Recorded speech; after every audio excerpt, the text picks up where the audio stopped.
It was the usual Friday night format. John, Duncan, and Alex were stoked at the Haymarket. When the local pool team played away, the place was quiet, and the lads would occasionally have a couple of games each. Meanwhile, their wives, Tilly, Vanessa, and Louise, respectively, chatted about less important things at Massalia's, the best wine bar in town. That's the way the world works as far as the male population is concerned. Men discuss and deliberate, while women just gossip. But tonight, Duncan had personal, not global concerns, and he wanted to share them with his friends. "I'm worried about Vanessa," he said. "She's acting suspicious." "Yeah, that's what I thought," John replied. "Why? What have you heard?" "Nothing. It's just that a guy with a face like yours usually has problems at home. Hence, Vanessa, nothing insinuating, buddy." "Sorry, I'm just sensitive. Anyway, it's little things like that that only a husband can notice. And don't forget, we have a pact to let each other know if we find out anything suspicious concerning our other halves. So tell me, both of you, is there anything on the grapevine about Vanessa, your girlfriends, or their friends?" "Nothing," they both replied. "We know they're organizing a bachelorette party for Sally." "Right. Well, something smells fishy. Whispered calls and quick hang-ups when I walk into the room." "But they're keeping the details of the party a secret from Sally, the bride-to-be," Alex said. No, he's right," John objected. "Sally isn't at his house. Vanessa will only speak in a whisper if she doesn't want Duncan to hear." "Yeah, you're probably right." "So what do we do?" Duncan asked. "I was hoping you guys could come up with some kind of plan, either to keep the situation from getting out of hand or at least to find out what she's up to. I think she's planning something secret for this bachelorette party." "We need to keep calm this week and find out everything we can about the party preparations," John said. "From our wives and anyone else who might know. It won't happen for another 3 weeks, so next Friday we'll meet here again and discuss everything we've learned." Second Friday. They decided it was useless to try to stop their wives from attending the party. They could only try to find out what had happened at the party or afterward and agree on a course of action. The information gathered so far did little to allay Duncan's fears. The girls had taken a private room at the Golden Ball Hotel, and the party would be women only. The room would have a bar serving wine and cocktails and would be served by 2 women. What happened next was even worse. There would be strippers and the usual no-entry, private party sign on the door, but there would also be a security guard with a metal detector. He will be checking invitation cards and frisking all the women. So all hopes that you will be able to sneak your phone or camera in there have been dashed. A closet-style storage room is provided to store the phones of attendees who brought their own. Worst of all, 2 of the strippers had a double room booked at the same hotel for that night. "The party room is downstairs. It has a bathroom," Alex said, "but there's no other room or other exit.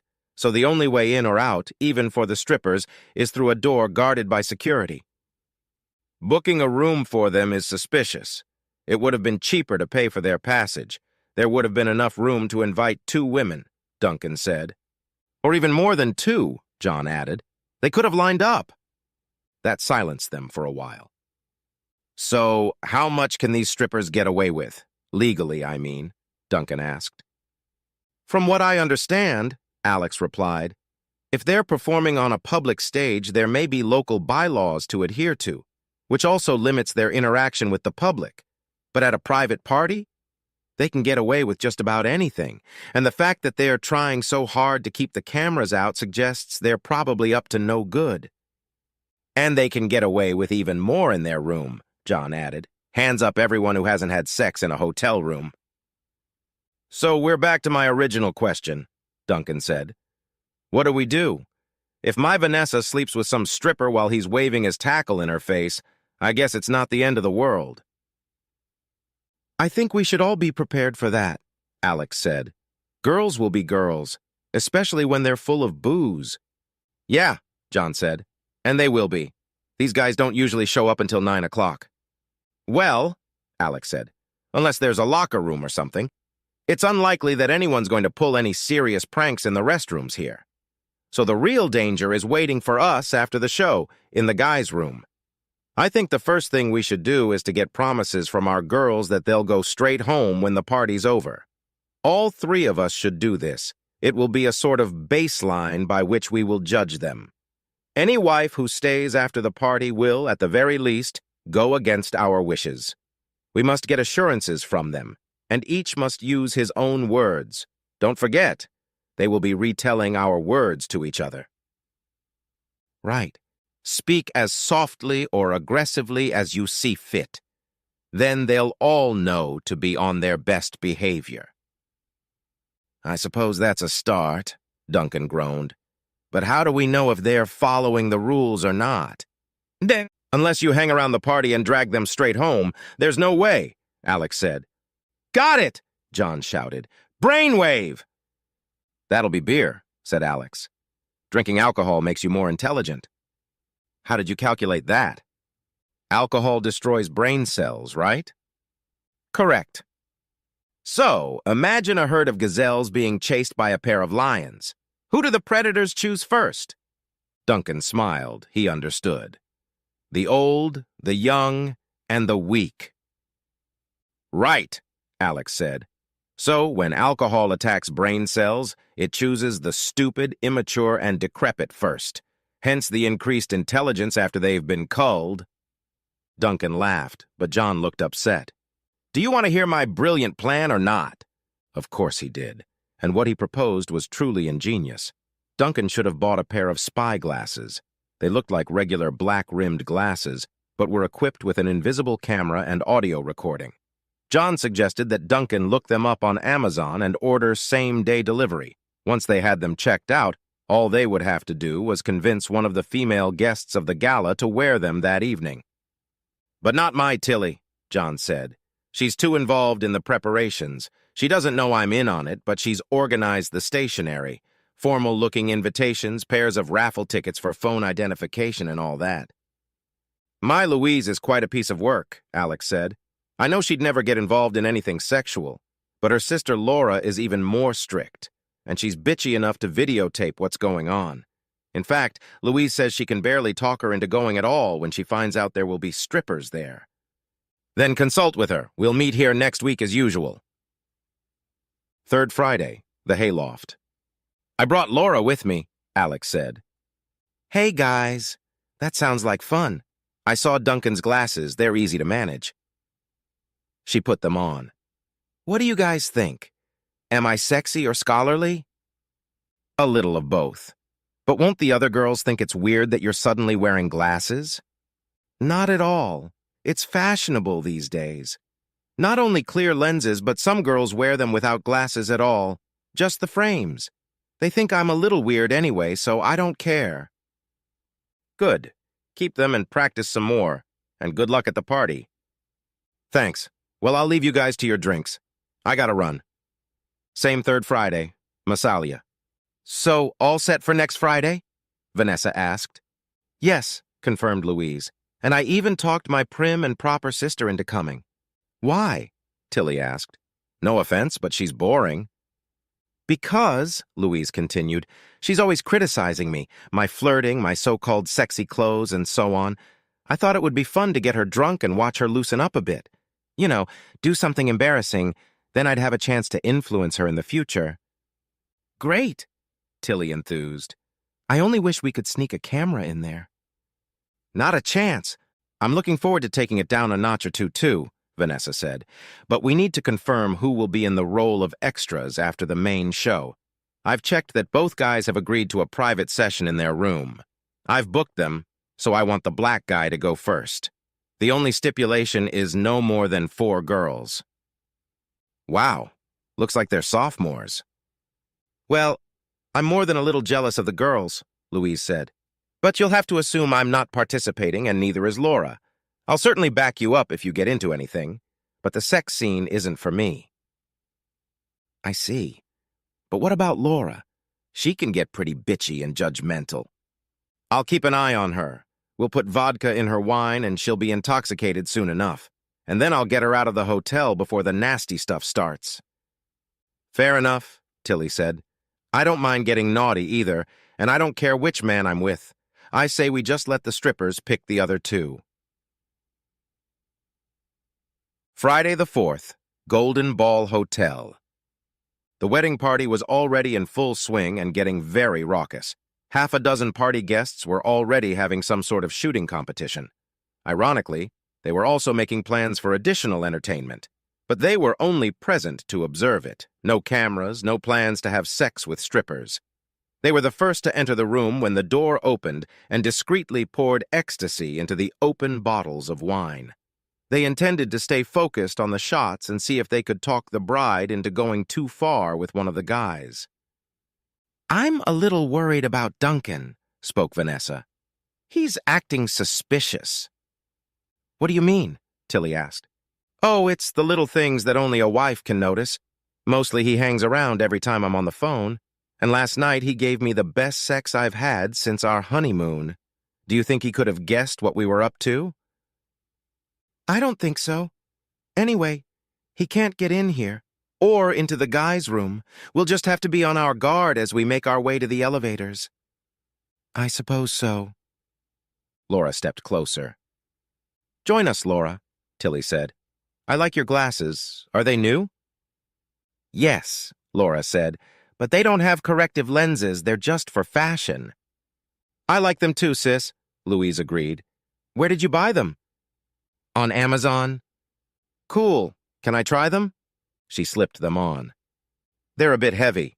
"Oh, I'm sure you can find lighter ones if you're interested." The door opened and they walked in. A black fireman twirling a thick piece of hose and a policeman with an odd-looking baton. The girls exploded. After several procedures in which their uniforms were slowly removed, they were left in blue leather thongs. The traditional shouting sounded, "Off! Off! Off!" The girls taking the shots sat back in their seats, holding their drinks in front of them. Their body language showed that they were observers rather than participants. The others were feeling the effects of the wine and ecstasy. Laura discreetly pressed the button of the AV recorder in her glasses. As the guys made their way around the room in the nude, the excited girls made sure they all had time to nibble on the goodies. Even Sally, the bride-to-be, was persuaded to touch the black one. But on her second try, she gave up on it. Ecstasy or no ecstasy, there was no turning the lady around. The group of shot lovers was disappointed. Tilly took a full fist and took a mouthful, and was somewhat surprised when Louise followed suit. She wasn't as uptight as her sister, but it still wasn't like her. She seemed determined to go wild tonight. Prude Laura joined her fiancée Sally and leaned back in her chair. She was actually feeling horny. But she had a deal with her husbands. Either way, someone had to take the moral high ground. She watched Vanessa and Tilly make a fool of themselves, and her glasses watched it too. Music came from the trumpet, a selection of slow songs. The two men returned to their makeshift dance floor, still shamelessly naked. It was obvious that anyone interested could go and dance with them. Traditionally, at this stage, the guys did not invite anyone to their room. All the action fell to the women. The dancing was as outrageous as could be expected in a private setting. Men's hands climbed up the backs of dresses. Some were lifted high enough to expose underwear or lack thereof. Sally and a few of her bridesmaids got ready to leave. Laura was satisfied with the footage of the kissing and subsequent dirty dancing. She stood up, intending to leave with Sally, but suddenly felt nauseous. She headed for the restrooms, picking up speed as she approached. Bursting into a stall, she fell to her knees and blew her nose noisily. Ecstasy and vodka in wine. Not everyone takes it the same way. Soon someone's hand stroked her neck and helped her to her feet. "Come on. I think you're done now. Let's get your head under one of the faucets." Laura, with her hair still damp, was already in the cab when the strippers took the three women to their room. Last Saturday in March, Starbucks. The guys arranged to meet for breakfast and coffee. It was off to a bad start. "She bloody lost her glasses," resented Duncan. "And they cost me 60 pounds. The other two sympathized. "Yeah, she says she only had one glass of wine, but it made her vomit." "Silly cow." "Any chance of them showing up again? Have you checked the hotel?" John asked. "Yes, she did it herself this morning.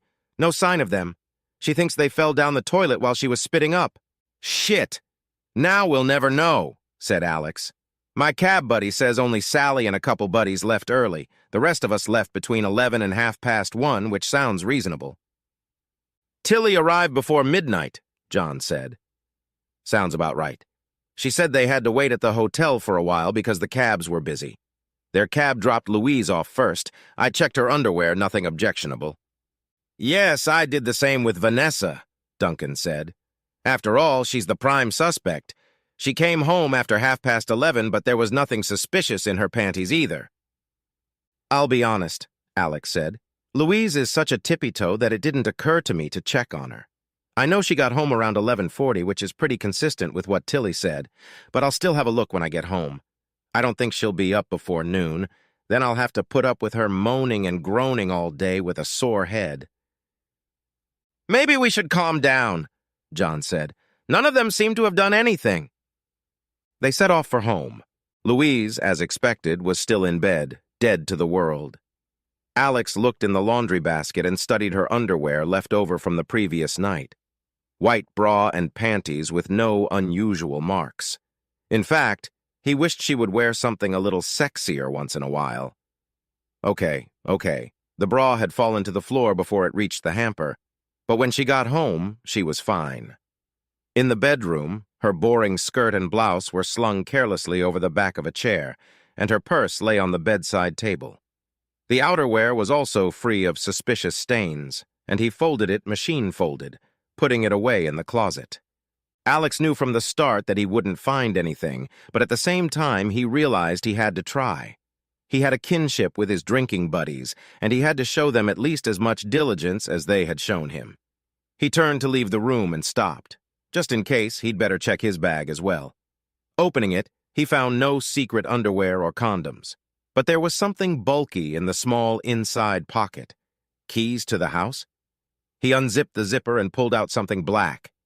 Jesus, he said aloud. Louise stirred, mumbled something, and went back to sleep. Alex went downstairs and called Duncan. Can you get back to Starbucks right away? I think so. Call John and be there as soon as you can. I'll go now and get some more coffee. What's wrong, Alex? Stains on Louise's panties? Duncan asked sarcastically. No, I always said she wouldn't do anything wrong, but she got drunk. And it looks like she picked up Laura's glasses. One of you better bring your laptop. You guys would be great publicity for us. The barista smiled broadly. Not many people come back for a second, serving an hour after they left. They took their coffee to the table. Laura left the rest of her stuff with me, Duncan said. She only took the glasses after she learned how to operate them. I've got a USB connection here, and there are instructions if you need them. No, I think I can manage, John said. They're probably in Chinese anyway, and be prepared to be disappointed, guys. We'll probably only get the videos that her sister shot in a separate room. It's doubtful there'll be anything else. Louise must have taken them from Laura when she was losing her temper. John set everything up, and their assessment proved correct. The laptop started playing a movie of strippers waving gear in the air and making their way around hooting girls. On the first pass, one group received an impressive handful of buddy-buddy. It was noticeable that the other group got nothing. When the guys came around a second time, the first girl, they decided her name was Claire, kissed them both deeply. Then Vanessa did the same. Tilly grabbed first the white one and then the black one and kissed them vigorously. Jesus! Exclaimed Alex for the second time that morning. His humble little girl, Louise, had just copied Tilly and managed to get 2 portions, too. John and Duncan sympathized. He must be feeling even worse. Don't take it personally, buddy, Duncan said. A few glasses of wine and they all do that. Not true, Alex replied. Sally and Laura both sit back and say no. I can't believe Louise would do that. The next scenes were a little quieter, and they could make out some of the dialogue. Some girls were getting up and dancing with naked men. There was an appreciative sigh when a white guy showed them that Claire wasn't wearing panties. She seemed to whisper something to him and went back to her seat. Tilly took her seat, and it was clearly visible as he let her pull her dress off her shoulders and lower her bra. John squirmed as both of her breasts popped out, but the real shock was once again Louise's. The black man pulled up her dress from behind and ran both hands under her panties. He squeezed her buttocks tightly, opening and closing them as they French kissed. Alex was at a loss for words. "What's going on now?" Duncan asked. Laura looked at Vanessa. The sound was perfect. "I've changed my mind. This is going too far for me, Laura. Why don't we go?" "Sure, but I need the restroom first. I feel nauseous." The boys looked at Duncan, raising their eyebrows. First, the unapproachable Louise kisses two strippers and lets one of them grope her bare ass. And then Vanessa, the one they were trying to catch, says it's gone too far. The spyglasses swept haphazardly to one of the stalls, and a toilet bowl came into view. Then the image changed to white tile as they listened to Laura slurp down her alcohol and dine one last time. "We're looking at the wall. She must have taken them off and put them on the cistern," Duncan said. They heard another voice. "Come on. I think you're done now. Let's put your head under one of the faucets." None of them were sure who it was, as the sound was distorted by the toilet flushing. The glasses must have been worn by someone else, as they could now see the back of Laura's head. No sign of anyone else's face or body, even in the mirror. Laura took some water into her mouth and splashed it on her face. "Okay?" The carrier walked Laura to a cab and then back to the party. The guys started checking to see who they could recognize, eliminating them to show who was taking notes. "Whoever has them now," Duncan said. "She doesn't know what she's filming." Claire and Tilly approached the possessor. "I take it she's on her way home," Tilly said. "Let's go up to room 315. I have a spare key." Now John looked most embarrassed. Obviously, Tilly was headed for the stripper's suite.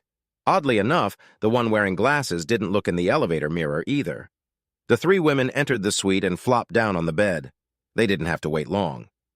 "So, three lovely ladies," the white guy said. "Would any of you like to have girl-on-girl sex?" "Not particularly," Tilly replied. "Fair enough. Does anyone have a skin color preference? Speak up. We won't be offended." "I want Freddie the fireman," Tilly said, nodding at the black guy. "Me too," Claire agreed. "I've got a fire to put out."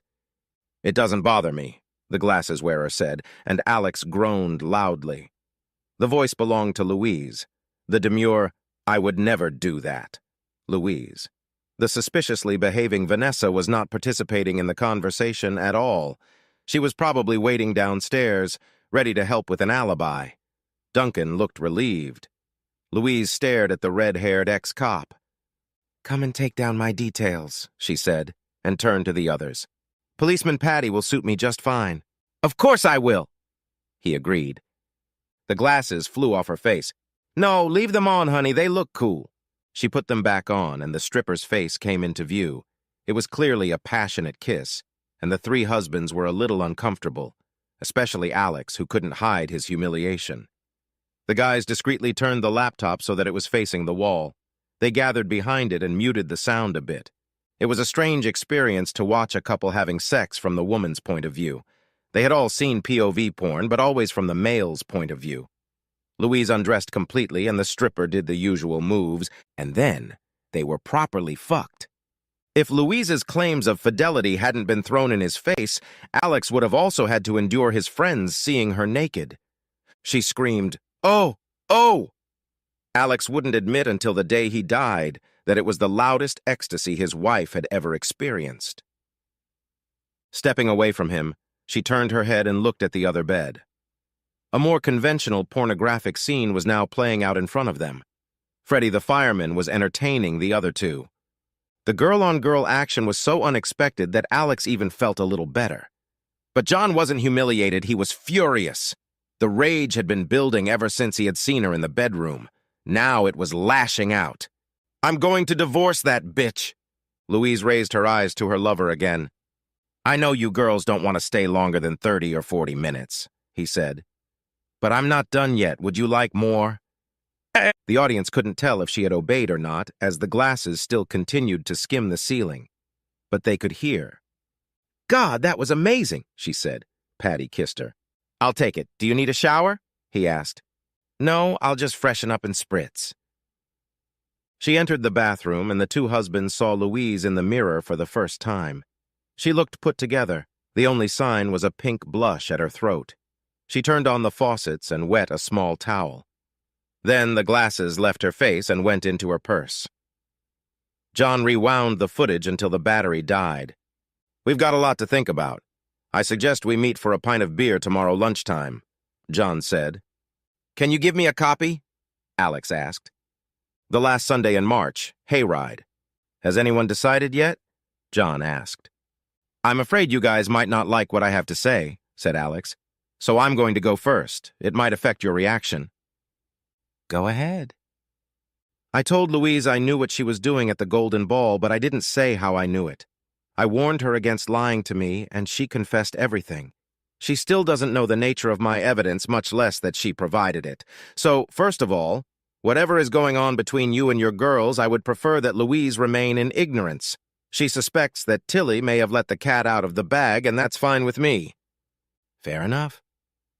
"Now comes the hard part. I had to balance the desire for revenge with a lifetime of sex. Since our confrontation, Louise and I have done it twice, and again this morning. It's everything I'd hoped for, so I forgive her. We'll move on as if nothing happened. But she won't be going to any more bachelorette parties. I'm sorry. We can still socialize as a 6 or 4 and so on, but that's it. I realize this could damage the relationship, especially between her and Tilly, but I don't care. And if you guys agree, the 3 of us will remain buddies." "Then it's my turn," Duncan said. "Of course we'll stay buddies. I feel somewhat responsible for starting all this." "Nonsense," Alex said. "You have nothing to do with what the girls do or don't do in Vanessa's case. All you're responsible for is us guys finding out about it. And no matter how unpleasant the outcome, I'm sure it will be better for all of us to know about it." "Absolutely," John agreed.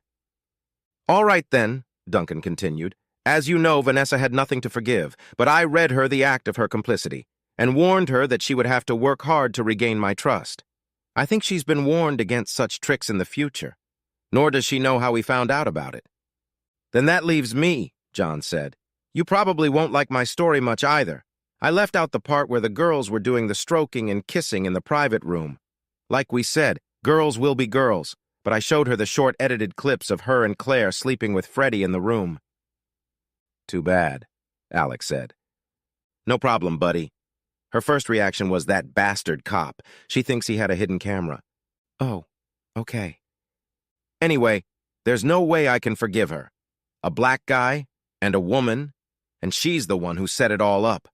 That's on you, Alex. Forgive and forget, but I definitely can't do that." "Understood. I kicked her out, and she left for her mother's half an hour ago. I'm starting divorce proceedings tomorrow. I hope the cops don't show up."